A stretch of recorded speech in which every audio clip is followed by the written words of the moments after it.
মিনা একটি ছোট গ্রামে জন্ম নিয়েছিল। ছোটবেলায় সে দেখেছিল একজন চিকিৎসক তার মাকে সুস্থ করে তুলেছে।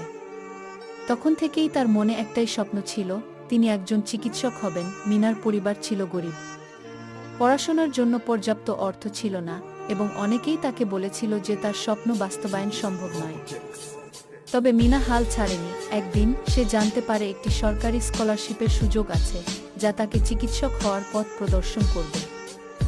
অনেক পরিশ্রমের পর মিনা সেই স্কলারশিপ পায়। মিনা মেডিকেল কলেজে ভর্তি হয়ে পড়াশোনা শুরু করে।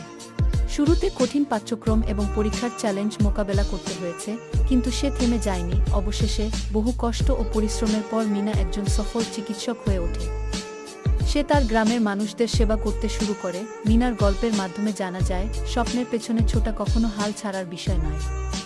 জীবনের প্রতিটি বাধা অতিক্রম করার শক্তি যদি থাকে, তবে স্বপ্ন একদিন সত্যি হয়।